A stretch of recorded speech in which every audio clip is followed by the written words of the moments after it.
संपादकीय news channel में आपका स्वागत है और मैं हूं जर्नलिस्ट डॉक्टर हरीश चंद्र लखेड़ा। चार धाम यात्रा इस समय चल रही है, जो हिमालय क्षेत्र की चार धाम यात्रा है। यमुनोत्री, गंगोत्री, केदारनाथ जी, बद्रीनाथ जी। इसमें पिछले सालों का मैं 2022 के आंकड़े देख रहा था, वहां पे आए थे लगभग 3.5 करोड़। उसमें ये चार धाम यात्रा, इसके अलावा जो कांवड़ आते हैं, यानी धार्मिक तौर पर इतने लोग आए थे। इस समय जो भी लोग आ रहे हैं उत्तराखंड में, वे मेहमान होने चाहिए। उनके लोगों की प्रति भावना, मेहमान कैसा भी हो, वहाँ के लोगों को एक मेहमानवाजी दिखानी चाहिए, जिसके लिए लोग सदियों से इनकी एक ख्याति रही है। लेकिन जो वहाँ से खबरें आ रही, कुछ खबरें हैं, सभी लोग नहीं हैं, कुछ जैसे एक मछली पूरे तालाब को गंदा कर देती है, वही यहाँ भी हो रहा है। खबरें आ रही हैं कि खासतौर पर केदारनाथ की यात्रा में कि 60 से 80 रुपए में एक छोटी सी प्लेट मैगी बेची जा रही है। 60 से 80 या 100 रुपए तक एक बिस्लरी बेची जा रही है।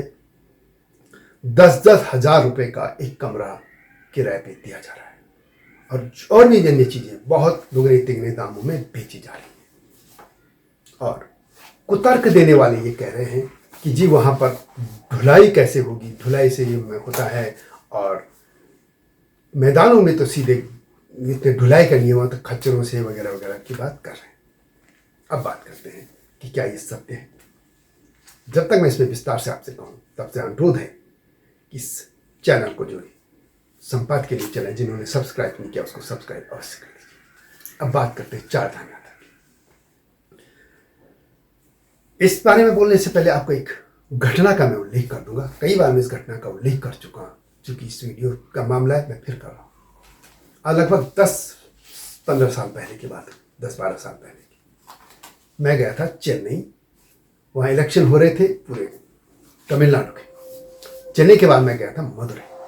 तो एक सीनियर जर्नलिस्ट है दिल्ली में, उन्होंने कहा था कि उनके जीजा जी हैं, वो वकील थे, और वे लोग जो वहाँ पे स्टेट में, कुछ लोग, हर स्टेट में होता है जैसे कुछ पैसा वैसा बांटते हैं पॉलिटिकल पार्टी, तो वो उसके खिलाफ आंदोलन कर रहे थे, लोगों को जागरूक कर रहे थे कि ये पैसा मत लो, अच्छे लोगों को या कैंडिडेट जो है उनको वोट दीजिए। तो खैर मैं मदुरई पहुंचा और उनके घर भी गया। तो जाहिर है कि जब आता है कोई किसी घर, तो वो इंट्रोडक्शन देते हैं। तो उन्होंने पूछा आप कहाँ से आए, तो मैंने कहा मैं दिल्ली से आया हूँ। तो कहा कि आप कहाँ के रहने वाले, तो मैंने कहा उत्तराखंड। तो जाहिर है कि उनके लिए, जैसे बहुत से लोगों को नॉर्थ ईस्ट के स्टेट का मालूम नहीं है, उसी तरह उनको उत्तराखंड मालूम नहीं रहा होगा। तो मैंने कह दिया बद्रीनाथ, केदारनाथ आपने सुना है, मैं वहीं से आया हूँ। तो उन्होंने अपनी पत्नी को बुलाया, आवाज़ दी भीतर से, और आए और उन्होंने कहा ये बद्रीनाथ जी से आए। और फिर दोनों मुझे यूँ प्रणाम करने लगे थे। प्रणाम करने में जैसे ऐसे बुजुर्ग यदि आपसे बड़े थे, उस जमाने में वो कर सब 65 साल के रहे होंगे। मैं सक पका गया था।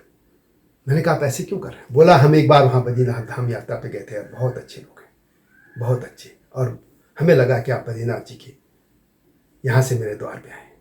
मैं गदगद हो गया कि हमारे पुरखों ने इतने अच्छे काम किए थे, कर्म किए, और मैं आनंदित था कि मेरा जो समाज है आज भी दिल्ली में, जो उत्तराखंड का समाज है, या एक ईमानदार, मेहनती, विश्वसनीय, उसकी एक इमेज आज भी है।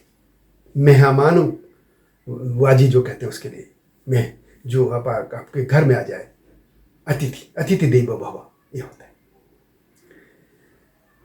ये क्यों हुआ था? जब वहाँ के लोग अतिथि के लिए इतना सम्मान करते थे, ये अतिथि के तौर पर मानते थे। जब किसी धाम पे आते थे, और भी धाम है वहाँ पे, मंदिर भरे पड़े हैं पूरे उत्तराखंड में। ये तो सिर्फ गढ़वाल बेल्ट में चल रही है, कुमाऊं में बड़े बड़े मंदिर हैं, बहुत धार्मिक स्थल, हर जगह लोग आते हैं। उस जमाने में न इतनी सड़कें थी, न इतने खान पान की चीज़ें थी, न कुछ था, और लोग सामान्य तौर पर दाल भात उनको खिलाते रहे होंगे, जो भी वहाँ मिलता होगा। और इसका मतलब उनका प्यार था, संस्कार उनके इतने थे कि एक जो उनको मिला रूखी सूखी उन्होंने प्यार से उनको खिलाया, लूटा नहीं, जो दे दिया रख लिया। लेकिन अब क्या हो रहा है? जैसे मैंने कहा कि 60 से 80 रुपए की मैगी कमाल है, पानी की बोतल 100 रुपए की। वैसे यात्रियों से अनुरोध है कि पानी अपना मत दीजिए, वहाँ किसी भी धार से आप पिएंगे, वो गंगा जी है, आप पानी पी सकते हो, शुद्ध है, मिनरल वाटर है। लेकिन चलो आदमी और कुछ खाएगा भी, चाय भी पिएगा, रहेगा भी। 10,000 रुपये का कमरा, 10,000 रुपये का कमरा तो यहाँ के 5 स्टार होटलों में नहीं है, 5 और 7 स्टार हैं, शायद उनमें भी आजकल नहीं होगा, या जब भी होगा। आखिर ये लूट कौन कर रहा है? सभी नहीं कर रहे हैं, मैं पहले भी कह रहा हूँ, सभी नहीं कर रहे हैं। या यात्रा में जो टैक्सियां हैं वो भी बहुत ज़्यादा किराया ले रही हैं, ये कह रहे हैं। क्या यही सीजन है लूटने का? ठीक है, कमाने का सीजन है, लेकिन लूटने का नहीं होना चाहिए। आखिर ऐसा क्यों हो रहा है? ये कौन से लोग आए? कुछ लोग कह रहे हैं कि बाहर के लोग आ गए जी, वही लूट रहे हैं। तो सवाल है कि जो एक बिजनेस क्लास बन गया वहाँ पे, चाहे वो पहाड़ का है चाहे मैदान का लोग है, लेकिन वो तो आप पहचानते हैं ना कि ये आदमी ऐसे कर रहा है, ये कर रहा, आइडेंटिफाई है। तो उन लोगों की आप शिकायत सरकार को क्यों नहीं कर? सरकार में जाना चाहिए। यात्री तो नहीं करेगा, यात्री दूसरी जगह जाके वैसे भी थोड़ा वो डरा रहता है, कहाँ जाना, क्या लफड़े पड़ना, अपना भगवान के दर्शन करो या चले जाओ। लेकिन जो वहाँ के जागरूक लोग हैं, जो संगठन वाले हैं, या क्या पुलिस वाले नहीं हैं क्या? पुलिस प्रशासन क्या कर रहा है? मुख्यमंत्री तो वहाँ पे एक दिन अड्डा डाला था केदारनाथ जी में, बद्रीनाथ जी, वो सभी जाते रहते। तो अब सवाल है कि ये शिकायतें आ क्यों रही हैं? यदि हो 1% भी हैं तो वो भी क्यों हैं? और ये कर कौन रहा है? इस समय जो भी वहाँ पे है वो प्रतिनिधित्व उत्तराखंड का कर रहा है, चाहे कोई का भी वो बिजनेस क्लास है। यदि वो गलत कर रहा है तो उसको पनिश किया जाना चाहिए, उसको दंड दिया जाना चाहिए, अपने आप नहीं, सरकारी तौर पर उसको दंडित किया जाना चाहिए कि उसके पुलिस में एक्शन हो, जो भी हो सकता है। उसके जो डिपार्टमेंट है, खाद्य विभाग है, जैसे यदि वो ज़्यादा बेच रहे हैं तो उस पर उनका चालान करें, एक्शन करें। तो ये क्यों हो क्यों नहीं रहा है? तो ये जरूर होना चाहिए। हमारी जो इमेज है, पहाड़ के लोग कहीं भी देवभूमि, आप चाहे कश्मीर से आ जाओ, आगे जम्मू आ जाओ, लद्दाख आ जाओ, हिमाचल आ जाओ, उत्तराखंड आ जाओ, उसके दोनों बेल्ट गढ़वाल कुमाऊं हो या नेपाल, नॉर्थ ईस्ट, पहाड़ के लोग बहुत सीधे हैं, सज्जन, विश्वसनीय। तो ये इमेज यदि कोई खराब कर रहा है, पूरे समाज की खराब होती है, उसको दंडित किया जाना चाहिए। अब बहुत से दंड करने के तरीके हैं, जिसमें सरकार के कई आईपीसी जो है उसमें कई धाराएं हैं, और कई उसमें पुलिस को कई को एक्शन होना चाहिए। या और भी है, खाद्य की सुरक्षा के नियम है, कई हैं और भी, उस पर आप एक्शन करवाना चाहिए। इसलिए वहाँ के जागरूक लोगों को आगे आना चाहिए कि इस तरीके के जो भी वहाँ व्यापारी लूटपाट कर रहे हैं, लोगों को ठग रहे हैं, उनको सामाजिक तौर पर बहिष्कार अवश्य कीजिए। और अंत में एक और,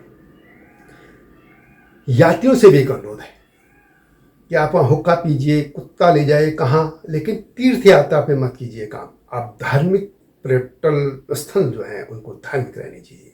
आप टूरिस्ट में के तौर पे आप कहीं भी जाइए, मसूरी जाइए, नैनीताल जाइए, वहाँ कुत्ता ले जाओ, घोड़ा ले जाओ, गधा ले जाओ, कोई नहीं रोकेगा आपको। आप वहाँ चिलम पीजिए, हुक्का पीजिए, कुछ कीजिए, कोई नहीं रोकेगा। लेकिन धार्मिक तौर पर दूसरे लोगों की भावना का तो आपको आदर करना ही होगा।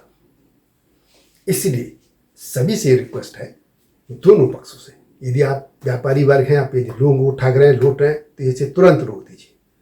और दूसरा, यात्री लोग, यदि आप धार्मिक तौर पे यहाँ आए हैं तो धार्मिक ही बने रहिए। हाँ, जब आप पर्यटक के तौर पर जाइए तो एंजॉय कीजिए, इतना अनुरोध है। वीडियो को शेयर अवश्य कीजिएगा ताकि ज़्यादा लोगों तक ये बात जाए। और ये बातें जब हम बहुत दूर हमको सुनने को मिलती है तो पीड़ा होती है, क्योंकि एक समाज की पूरी छवि धूमिल हो जाती है।